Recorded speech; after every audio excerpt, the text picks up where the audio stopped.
صباح الخير عليكم، عاملين ايه؟ النهارده فيديو جديد جدا يعني بخصوص موضوع مهم جدا، هو ازاي تختار فتاة احلامك، وازاي تختاري فتى احلامك. احلامك برضه ايه المواصفات اللي لازم تكون موجوده فيه او في بعض الشباب يعني؟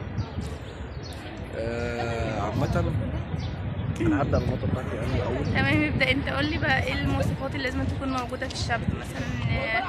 الواحده تقدر تقول ان الشخص ده هل هو الشخص الصح ولا لا مثلا؟ ايه وجهه نظرك في الحوار ده؟ وجهه نظرك في ان في بعض الشباب بيعرفوا بنات كتير مع انه يعني بيبقى معاهم واحده وبيعرفوا عليها كتير قوي؟ بصي عامة، هو بالنسبة لأي شاب في الدنيا قبل أي حاجة لازم يكون صادق في المعاملة بتاعته، مش بس في إن شاء الله ربنا هيكتبها له، لا ده حتى في معاملته الشخصية مع أي حد في حياته اليومية عامة، ايوه. لأن الصدق هو أساس يعني المعاملة عامة. طب وهي ازاي تعرف ان الشخص ده صادق؟ ما اوقات في ناس كتير قوي بتمثل.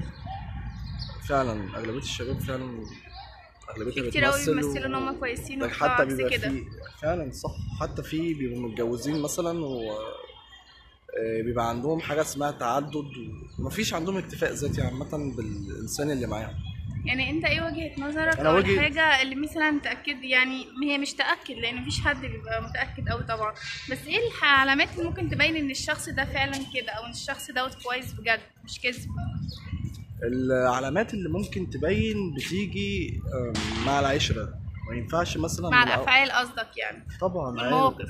طبعا ما هي مثلا احنا مش هنقعد مثلا نتكلم 10 دقايق وفي الاخر نقول لك مثلا يعني ده شخصيته بانت او واهم حاجة طبعا المواقف. يعني لو حصل موقف تعلم من الموقف ده، مش تعديل، لا تتعلم منه بحيث ان هو الموقف ده يكون حاجة ممكن يكون اشارة ليها في حاجة معينة تاخد بالها منه.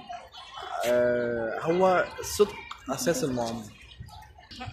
فهمت قصدي؟ يعني هو الصدق هو اللي بيخلي الانسان. بس اهم حاجه في العلاقه عامه الافعال. يعني طبعا احنا مش خبراء ولا حاجه، بس دي لا. من بعض التجارب او المواقف اللي حصلت قدامنا مع بعض ناس كتير قوي نعرفها.